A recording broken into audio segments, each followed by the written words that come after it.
Buenos días, mi nombre es Andrea Curia, soy médica hepatóloga del Servicio de Gastroenterología del Hospital de Clínica José de San Martín. En el día de hoy la clase que van a escuchar es de hepatitis aguda. Vamos a llamar hepatitis aguda al aumento de las enzimas hepáticas que surge como resultado de la injuria del hepatocito que resuelve en menos de 6 meses.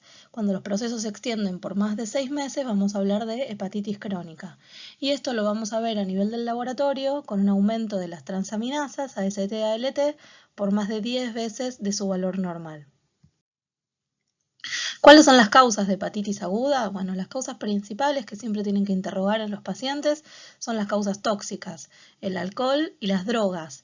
En drogas siempre tengan en cuenta no solamente las drogas ilícitas, sino también los fármacos que el paciente tiene indicados, a veces fármacos autoindicados, como pueden ser analgésicos, antiinflamatorios no esteroides, antibióticos,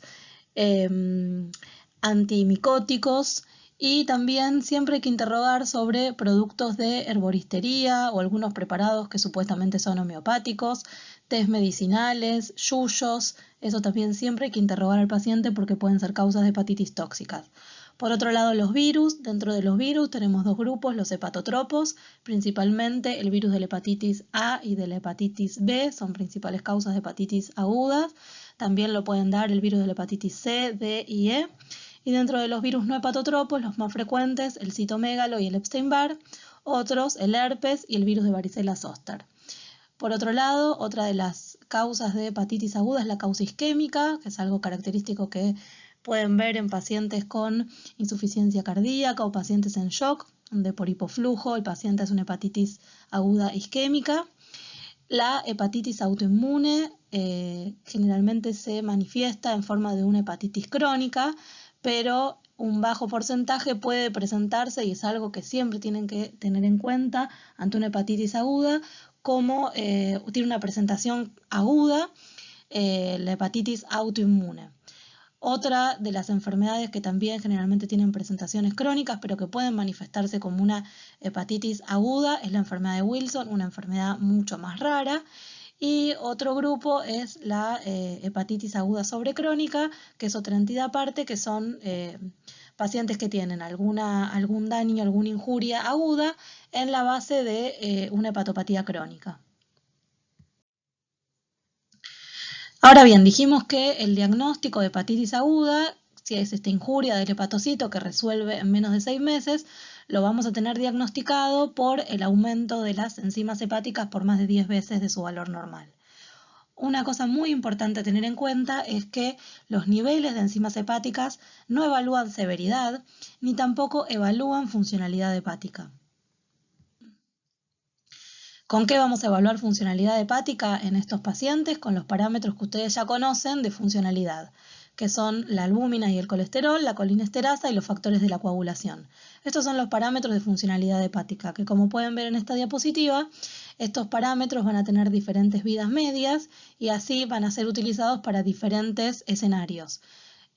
Como pueden ver, la albúmina y el colesterol tienen una vida media larga de 21 días, así que no nos van a servir para evaluar funcionalidad hepática en estos casos de hepatitis aguda. Nos van a servir para evaluar funcionalidad hepática en casos crónicos. Lo que vamos a usar para evaluar funcionalidad hepática en estos pacientes con hepatitis aguda son los factores de la coagulación, que como ustedes pueden ver tienen una vida media corta, menor de un día. Entonces, cuando nosotros nos enfrentemos a un paciente que tiene una hepatitis aguda y tiene una alteración del coagulograma, que esto lo vamos a ver por el tiempo de protrombina bajo, por los factores que son sintetizados a nivel hepático, vamos a tener que ver si este déficit del tiempo de protrombina tiene que ver con una falla hepática aguda o tiene que ver con un déficit de vitamina K. Así los pacientes que tienen una falla hepática aguda van a tener un tiempo de protrombina bajo, pero además van a tener un factor 5, que es de síntesis hepática, bajo. Los pacientes que tienen déficit de vitamina K, el factor 5 lo van a tener normal. Entonces, esas hepatitis agudas se van a tener una clasificación funcional que va a depender de la gravedad y esto va a ser, los pacientes van a tener una hepatitis aguda, los que tengan este cuadro de injuria hepática con aumento de las transaminasas por más de 10 veces de su valor normal. Cuando a este cuadro se le suma alteración del coagulograma y un TP menor de 50, vamos a estar hablando de una hepatitis aguda grave. Y cuando a este cuadro se le sume encefalopatía, vamos a estar hablando de una falla hepática fulminante o una insuficiencia hepática aguda grave. En esta pirámide ven lo que les decía recién. Cuando tenemos que el tiempo de protrombina empieza a alterarse, vamos a estar hablando de una hepatitis aguda y el paciente va a tener una mortalidad del 0%, pero vean cómo empieza a aumentar la mortalidad a medida que el tiempo de protrombina empieza a disminuir y tenemos el cuadro de hepatitis aguda grave y cuando ya al paciente se le suma encefalopatía, que tenemos una falla hepática aguda, ven cómo la mortalidad, esto es antes de la implementación del trasplante, llegaba al 80%. Por otro lado, otra cosa importante para tener en cuenta es que la falla hepática fulminante, o sea, de estos pacientes que tienen un aumento de las transaminasas por más de 10 veces de su valor normal y tienen alteración del hepatograma y a eso se le suma encefalopatía, se va a clasificar en hiperaguda, aguda y subaguda. Y eso va a depender del momento en el que aparece la encefalopatía con respecto al inicio de la ictericia. Así, los pacientes que tienen encefalopatía dentro de la semana de empezada la ictericia van a tener lo que llamamos una falla hepática fulminante hiperaguda. Los pacientes que desarrollan encefalopatía entre la semana 1 y 4 de comenzada la ictericia van a tener una falla hepática fulminante aguda. Y aquellos que desarrollan la encefalopatía entre la semana 4 y 26 después de aparecida la ictericia van a tener una falla hepática fulminante subaguda. Entonces, algo muy importante y también es un concepto importante que quiero que quede de esta clase, es a qué llamamos falla hepática fulminante, es aquella enfermedad hepática aguda que ocurre dentro de las 26 semanas de iniciada la ictericia, sin enfermedad hepática conocida, que se asocia con deterioro de la síntesis hepática, que esto lo vamos a ver por disminución del tiempo de protrombina o aumento del RIN, y disminución del factor 5, menor o igual del 50%, y aparición de encefalopatía. Y como pueden ver en este cuadro, ven en azul, van a ver las causas de falla hepática fulminante en el año 2003 y después la pueden ver en el año 2005, cuáles eran las causas de falla hepática fulminante en Argentina y ven que la principal causa, este es un trabajo publicado en el 2014, ven que las principales causas en el periodo de 2005 al 2011, que es lo que ven en rojo, la principal causa de falla hepática fulminante en Argentina es la hepatitis B. Ahora bien, ya sabemos que es una hepatitis aguda y ya sabemos que a qué vamos a llamar que esta hepatitis aguda tenga mayor gravedad. Sabemos a qué denominamos una hepatitis aguda grave y a qué denominamos una falla hepática fulminante. Ante este paciente con una hepatitis aguda con el aumento de las transaminasas, lo primero que tenemos que hacer es excluir si este paciente consumió tóxicos, drogas de todas las que estuvimos hablando y si consumió alcohol. Y otra de las causas que tenemos que analizar viendo el caso clínico del paciente es si este cuadro puede corresponder a una isquemia, porque esto va a tener un tratamiento distinto que va a ser la reposición de volumen. Una vez que ya evaluamos estas tres cosas, vamos ante la sospecha de una hepatopatía crónica o de una obstrucción biliar, solicitar una ecografía abdominal.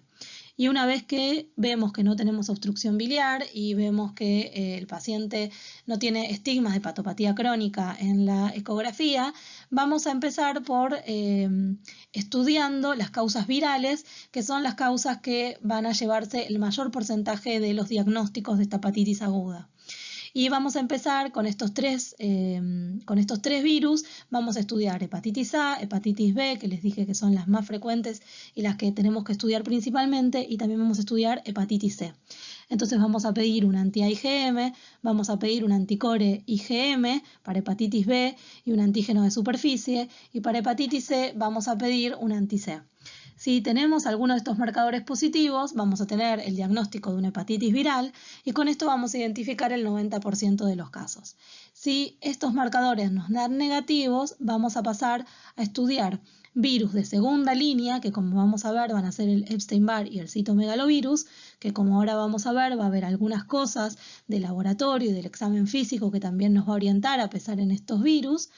Y como tercer medida vamos a pasar a estudiar autoinmunidad, que como les dije, la hepatitis autoinmune se puede presentar como una hepatitis aguda y es algo que tenemos que tener una alta sospecha porque es una de las causas de hepatitis aguda que va a requerir un tratamiento específico. Y otra de las causas, muchas menos frecuentes, pero que también tiene un tratamiento específico, entonces también tenemos que tenerla en mente y sospecharla, es la enfermedad de Wilson, que es una enfermedad metabólica que ahora vamos a ver a continuación.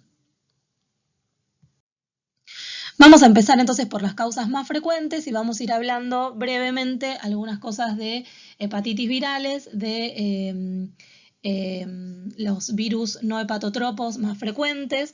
Vamos a hablar también de hepatitis autoinmune y de enfermedad de Wilson, brevemente como para nombrar las causas más frecuentes de hepatitis aguda. Vamos a empezar con la hepatitis A. Como ustedes saben, el virus de la hepatitis A es un virus ARN que genera una infección autolimitada, que no requiere un tratamiento específico, que no evoluciona a la cronicidad y que una vez que uno se contagia, induce una inmunidad permanente. Es una enfermedad que va a dar bajo riesgo de hepatitis fulminante, ¿sí? O sea, la mayoría de los pacientes, como ahora vamos a ver, lo va a tener en forma asintomática, pero los que tienen una presentación como una hepatitis aguda va a ser la gran mayoría, pero van a ser muy pocos los que van a tener una hepatitis aguda grave y los que van a tener formas fulminantes. Las formas fulminantes las vamos a ver en mayor medida en adultos mayores y en pacientes que tienen hepatopatías preexistentes. Como pueden ver en este gráfico, Argentina y América del Sur es una zona de alta prevalencia de hepatitis A. Y como saben, esto tiene que ver principalmente con la vía de transmisión de la hepatitis A. La hepatitis A se va a transmitir a través de deposiciones de personas que tienen una hepatitis A aguda en fase presintomática y temprana en forma fecal oral, o sea, en contacto con materia fecal y alimentos y o agua contaminados, ¿sí? Y esto va a tener que ver principalmente con la alta prevalencia que tenemos en Argentina, donde, como ustedes saben, no tenemos en muchos lugares acceso al sistema de saneamiento y hay un porcentaje importante de la población que no tiene agua potable. El cuadro clínico de la hepatitis A va a tener un periodo de incubación de aproximadamente 30 días, va a tener una fase prodrómica que se va a caracterizar de náuseas, vómitos, falta de apetito y molestia abdominal. Y presten atención a quiénes van a tener ictericia. Los pacientes que tienen menores de 6 años solamente va a tener el menos del 10% ictericia. Los que tienen entre 6 y 14 van a tener ictericia entre 4 y 50% y ya los que tienen mayor o igual a 14 años, la gran mayoría van a tener ictericia. Con esto lo que quiero decirles es que la mayoría de los niños que tenían hepatitis A lo tenían en forma asintomática. Todos los adultos mayores que no tuvimos vacuna, que ahora vamos a charlar un poco de la vacuna, muchos tuvimos hepatitis A en forma asintomática sin tener el cuadro típico de una hepatitis aguda. Pero a mayor edad y ya mayores de 14 años, la gran mayoría presentan este cuadro en forma de una hepatitis aguda. La principal complicación de la hepatitis A es la hepatitis fulminante, que ya les dije que lo vemos en un bajo porcentaje, y el pasaje a la cronicidad es del 0%, o sea, es una hepatitis que no genera pasaje a la cronicidad. Lo que quiero mostrarles en este cuadro de cómo hacemos el diagnóstico serológico de la hepatitis A, ustedes ven en la parte de abajo del gráfico los meses después de la exposición y pueden ver que una vez que el paciente se infecta, empieza a eliminar virus por materia fecal, que lo ven ahí en la curva roja y que ven que dice HAV fecal, empieza a eliminar virus por materia fecal antes de tener el pico de transaminasas y de presentar los síntomas. En todo este momento el paciente contagia. Todavía el paciente no se enteró que tiene hepatitis A y ahí ya está contagiando. el paciente después tiene síntomas y aumenta las transaminasas, y ustedes ven que cuando aumenta las transaminasas, lo que podemos estudiar es si la anti-A IgM, que como ustedes ven, meses después de la exposición desaparece, pero lo que queda como un marcador de inmunidad permanente es el anti-A total. Entonces, las formas de presentación de una hepatitis A, las formas más típicas son asintomáticas, pero como dijimos, en los pacientes mayores pueden tener una forma sintomática y esta forma puede ser ictérica o anictérica. Hay algunas formas atípicas de presentación de la hepatitis A. Una es la forma colestásica, como les estoy diciendo, la forma típica de presentación de esta enfermedad es una forma hepatítica a nivel del laboratorio, pero en algunos pocos casos puede manifestarse en forma colestásica, o sea, con aumento de las enzimas de colestasis a nivel del laboratorio, con aumento de fosfatasa alcalina y de gamma GT. Hay una forma de presentación polifásica, que el paciente tiene un pico de transaminasas y está sintomático, el paciente empieza a sentirse mejor y empiezan a mejorar las transaminasas, y a los meses el paciente vuelve a tener un segundo pico que a veces hacen que los médicos nos preocupemos mucho, pero son estas formas polifásicas que el cuadro resuelve igualmente en menos de 6 meses. Hay otras formas atípicas con manifestaciones extrahepáticas, y otra de las formas típicas, como les dije, puede ser la forma fulminante. En este cuadro les dejo todas las manifestaciones extrahepáticas que pueden ver en una hepatitis A de presentación aguda. Puede tener manifestaciones, además del hígado, hematológicas, cardíacas, renales, neurológicas, entre otras. Lo que les quiero mostrar con este cuadro es la mortalidad que tiene la hepatitis A, y como ustedes pueden ver, según el grupo etario, la mortalidad va a ser distinta. Y vean cómo la mortalidad en pacientes mayores, más de 49 años, aumenta en forma significativa. Lo que les quiero mostrar en este cuadro es un cuadro que es de la Sociedad Argentina de Trasplante del 2001, donde vemos cuáles son las etiologías de los pacientes que llegaron a trasplante por falla hepática fulminante adultos en el 2001. Estos son pacientes adultos que tuvieron una hepatitis aguda, que esa hepatitis aguda fue una hepatitis aguda grave, se les alteró la coagulación y a eso se les sumó encefalopatía, tuvieron un cuadro tan grave que requirieron un trasplante hepático. Y como pueden ver, en adultos, en ese momento, en el 2001, la hepatitis A era la quinta causa por la que estos pacientes adultos requerían un trasplante hepático. Miren en el mismo momento, en el 2001, qué pasaba con los niños. Dentro de los niños que llegaban a un trasplante hepático por una falla hepática fulminante, la hepatitis A era la primer causa, o sea, la primer causa por la que un chico en el 2001 requería un trasplante hepático por falla hepática fulminante, o sea, una hepatitis aguda que se transformaba en grave y que se le agregaba encefalopatía y que estos pacientes estaban tan graves que requerían un trasplante, era la hepatitis A.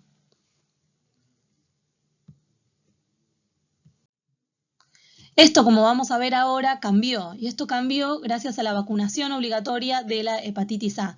La hepatitis A está en el calendario de vacunación desde el año 2005, se da una sola dosis a los 12 meses de vida a todos los chicos en forma obligatoria, y desde el marzo de 2007 no se reconocen más casos de falla hepática fulminante y trasplante hepático en chicos por hepatitis A. Acá vemos el calendario obligatorio de vacunación, como a los 12 meses está una dosis de vacuna de hepatitis A. ¿Y cuál es el tratamiento de la hepatitis A? Bueno, no requiere un tratamiento específico. Si ustedes van a ver que es muy común escuchar a pacientes mayores que dicen que cuando tuvieron hepatitis A tuvieron muchísimos meses en cama con una dieta súper estricta. Esto no es algo que realmente haya que hacerlo. Estos pacientes tienen que tener una vida tranquila, tener un reposo relativo, evitando el exceso de grasa, pero no tienen que tener mayores restricciones. Les voy a hablar un poco ahora de hepatitis B. Como ven en el cuadro, hay una diferencia con respecto a la hepatitis A. Como ven, Argentina es una zona de baja prevalencia de hepatitis B. ¿Y cuáles son las vías de transmisión de hepatitis B? En líneas generales, para que ustedes recuerden, son las mismas que el HIV. Es contacto con sangre y contacto sexual, ¿sí? Y esto va a dar dos formas de transmisión, horizontal o vertical de madre a hijo, ¿sí? Dentro de las formas horizontales, el contacto con sangre, con fluidos genitales, compartiendo jeringas, por transfusiones inseguras de sangre o hemoderivados, contacto ocupacional, por tatuajes inseguros, por instrumentación odontológica no esterilizada. ¿Cómo es el cuadro de la hepatitis B? La hepatitis B va a tener un periodo de incubación de aproximadamente 60 a 90 días. Los pacientes van a tener ictericia. Cuando ya tienen más de 5 años, ya el 30-50% se presentan con ictericia. Vean cómo la mortalidad en la hepatitis B ya empieza a aumentar y es del 0 al 1%. Y acá, a diferencia de la hepatitis A, estos pacientes sí, la hepatitis B es una hepatitis que puede evolucionar a la cronicidad. Y como pueden ver en esta diapositiva, el pasaje a la cronicidad, de una de las cosas que depende, es de la edad. Y los pacientes que se contagian los menores de 5 años, que muchos de estos son por transmisión vertical, vean que un alto porcentaje va a pasar a la cronicidad. En cambio, cuando el contagio es después de los 5 años, el pasaje a la cronicidad va a ser bajo. ¿Cuáles van a ser las formas clínicas de presentación? Van a tener formas típicas, sintomáticas o asintomáticas, y dentro de las formas sintomáticas pueden tener formas anictéricas o ictéricas, al igual que la hepatitis A puede tener formas colestásicas y también puede tener formas fulminantes. De este cuadro lo que quiero que presten atención y que sepan es que la hepatitis, después de que una persona tiene una hepatitis aguda B, la gran mayoría va a tener resolución del cuadro y el paciente no va a tener pasaje a la cronicidad.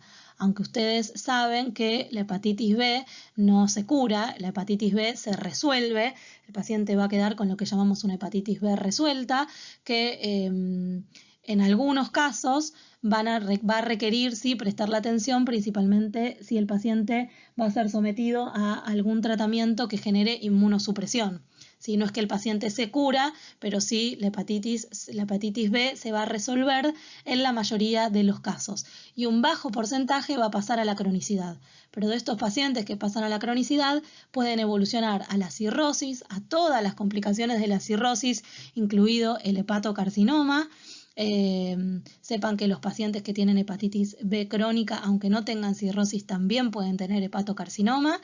Y estos pacientes pueden terminar en trasplante hepático. Con respecto a la vacunación de hepatitis B, también desde el año 2012 la vacuna de la hepatitis B es universal y gratuita. En recién nacidos el esquema de vacunación obligatorio es dentro de las 12 horas a los 2, 4 y 6 meses de vida, y en los adultos el esquema de vacunación, el tradicional, es 0, 1 y 6 meses. ¿Cuál es el tratamiento de la hepatitis B aguda? Lo único que quiero que les quede de concepto es que la hepatitis aguda B no se trata, solamente se va a tratar en los casos graves, o sea, pacientes que desarrollan una hepatitis aguda y que además tienen alteración de la coagulación. Estos pacientes se van a tratar con análogos nucleótidos o nucleósidos potentes como el entecavir y el tenofovir, solamente para lograr una rápida caída de la carga viral en estos pacientes, porque si estos pacientes tienen que llegar a un trasplante hepático, se sabe que tienen mejor pronóstico aquellos que llegan con menor carga viral. Ahora vamos a hablar de hepatitis C. Vean que la hepatitis C es un problema de salud global con una alta prevalencia, como pueden ver acá, en todo el mundo. Y con respecto a la hepatitis aguda C, la detección es sumamente infrecuente porque generalmente su curso es asintomático. ¿Cómo se va a contagiar la hepatitis C? ¿Cuáles van a ser las vías de transmisión? Principalmente con sangre infectada, y esto incluye la transmisión vertical de madre a hijo y la transmisión horizontal. ¿Cuáles son las manifestaciones clínicas? Tiene un periodo de incubación de 6 a 7 semanas.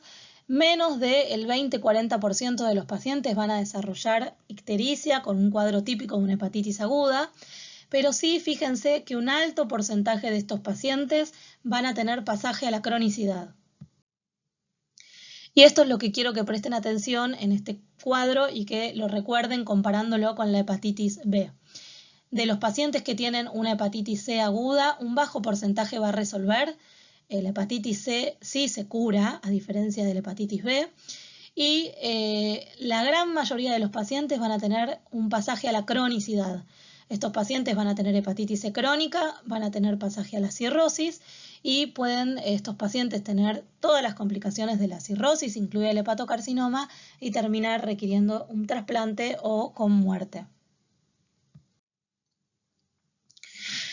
Quiero que presten atención en este cuadro cómo es el diagnóstico serológico de la hepatitis C aguda y por qué es difícil hacer el diagnóstico. Ustedes ven que cuando el paciente tiene síntomas, los pocos casos que el paciente tiene síntomas y que aumenta las transaminasas, que acá en el gráfico lo pueden ver en un fucsia, ven cuando el paciente hace el pico de los síntomas, como pueden ver en amarillo, al momento que el paciente tiene síntomas todavía no tiene el anti-C en sangre, no tiene los anticuerpos para hepatitis C. ¿Por qué? Porque hay un periodo de ventana. Entonces, en este momento pueden ver en turquesa como si ya hay HCV-RNA, que es el virus, cómo se puede detectar el virus de la hepatitis C en sangre.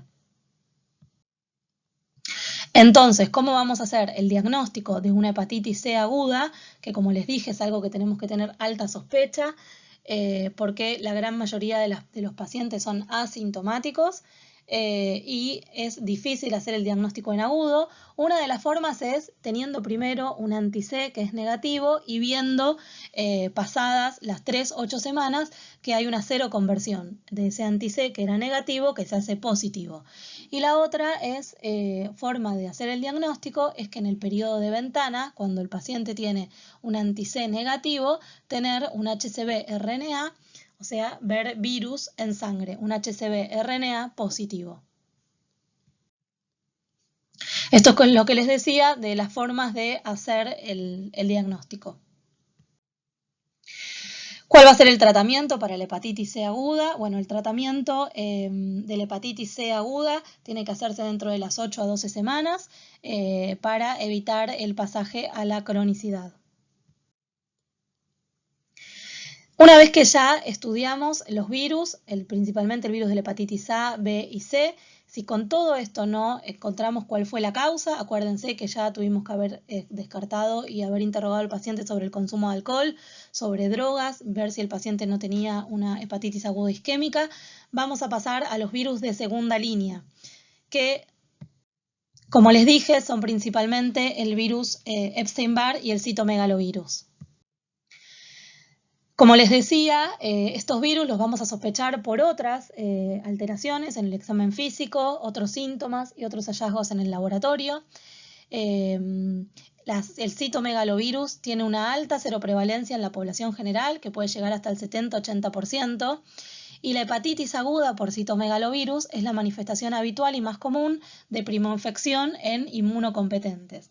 En adultos jóvenes suele ser autolimitada y estos pacientes, además de tener el aumento de las transaminasas, se van a caracterizar porque van a tener fiebre prolongada, al examen físico van a tener hepatoesplenomegalia y además del aumento de las transaminasas pueden tener aumento de fosfatasa alcalina y algo característico es que suelen tener linfomonocitosis en el hemograma.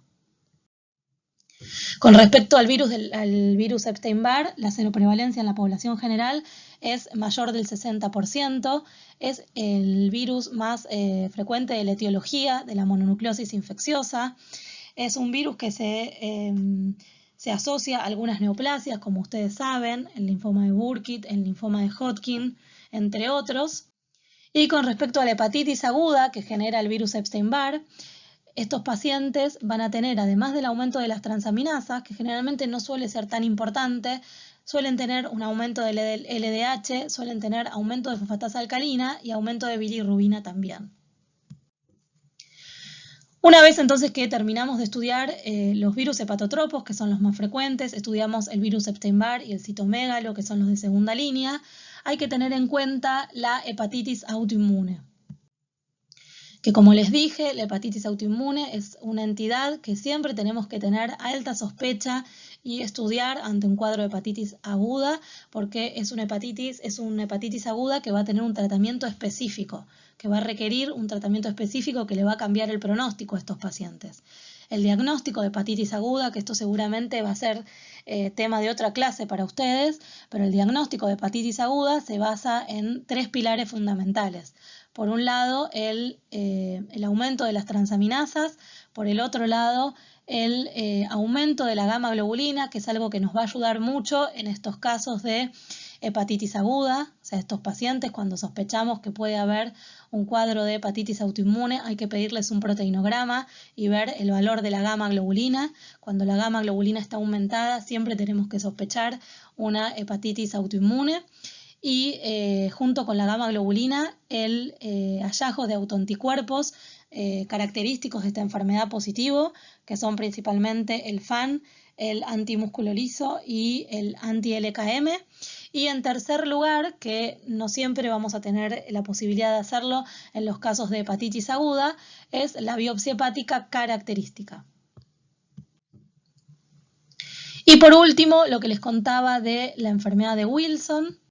También, como les decía, la enfermedad de Wilson generalmente se presenta en forma crónica, pero hay que sospecharla cuando hay hepatitis aguda, cuando el paciente es joven, tiene entre 15 y 30 años, ya evaluamos todas las otras causas más frecuentes de hepatitis aguda y cuando el paciente, además de tener ictericia y aumento de transaminasas, tiene una fosfatasa alcalina baja, este cuadro se asocia a hemólisis y es un cuadro grave, se presenta como una hepatitis aguda grave, es algo que tenemos que tener en cuenta la enfermedad de Wilson. ¿Cuándo vamos a internar estos pacientes que tienen una hepatitis aguda? Bueno, acá les dejo una lista, pero cuando ustedes sepan que estos pacientes tienen más comorbilidades, tienen edad avanzada, están malnutridos o son pacientes embarazadas, están bajo tratamiento inmunosupresor o con drogas hepatotóxicas, que a veces es difícil suspenderlas, entonces hay que evaluar también todo el cuadro clínico del paciente.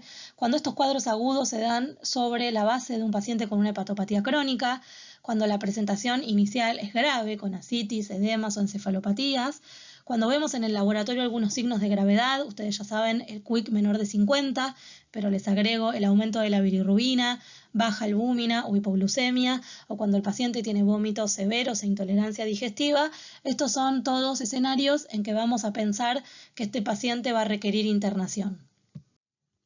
Pero lo que más me importa que se acuerden ustedes de esta clase es que todo paciente que tenga una hepatitis aguda, tenga ictericia y aumento de transaminasas y tenga un tiempo de protrombina bajo, ese es un paciente grave que tenemos que derivarlo y contactar siempre con un centro de trasplante.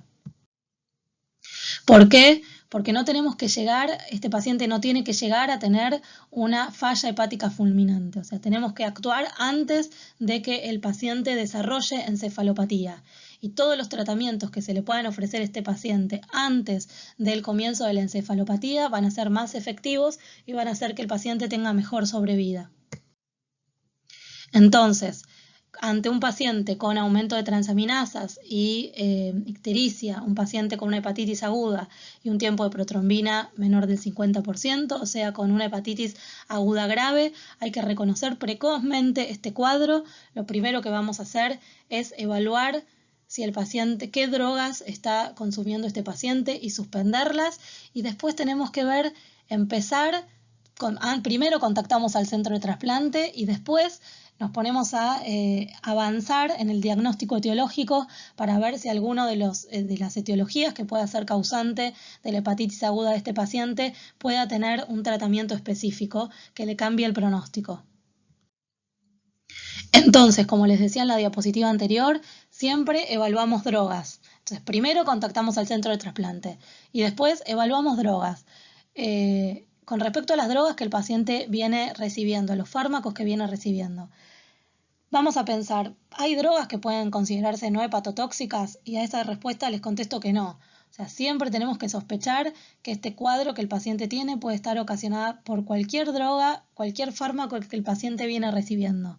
Entonces, ante estos pacientes graves con una hepatitis aguda grave, vamos a suspender toda la medicación que el paciente venga recibiendo, incluyendo preparados homeopáticos, hierbas, test medicinales, excepto algunas medicaciones que son imprescindibles, como la insulina en pacientes diabéticos o los reemplazos hormonales en pacientes que lo requieran. Entonces, una vez que le suspendimos todas las drogas que el paciente viene recibiendo, vamos a empezar a estudiar al paciente y vamos a empezar a evaluar la etiología. Y vamos a ver si alguna de esas etiologías tiene un tratamiento específico, que acá se los dejo, pero lo que quiero que les quede más presente con respecto al tratamiento específico es la hepatitis autoinmune, que como les dije, requiere un tratamiento específico que es el uso de corticoides. Entonces, a modo de conclusión, es importante que ustedes sepan diferenciar a qué llamamos hepatitis aguda, que como les dije es el cuadro de injuria hepática que genera un cuadro clínico con ictericia y aumento de las transaminasas y que resuelve en menos de 6 meses. Estos pacientes van a tener una hepatitis aguda, que como ustedes recuerdan en una de las primeras diapositivas, en esa pirámide son la base de la pirámide y tienen una mortalidad muy baja. Pero la mortalidad y la gravedad empieza a aumentar a medida que este cuadro empeora. Y tienen que saber reconocer que es una hepatitis aguda grave, que es el cuadro anterior al que se le asocia alteración del coagulograma. Y saber reconocer que cuando ese cuadro se le asocia encefalopatía, el cuadro ya es de alta gravedad y es una falla hepática fulminante y es el cuadro que no queremos que nuestros pacientes lleguen y por eso tenemos que actuar en el escalón anterior, cuando el paciente ya tiene una hepatitis aguda grave. Y que la insuficiencia hepática, o sea, esta falla hepática fulminante, tiene que ser sospechada antes de que aparezca la encefalopatía. Y siempre ante un cuadro de hepatitis aguda grave, el primer paso tiene que ser siempre contactarse con un centro de trasplante.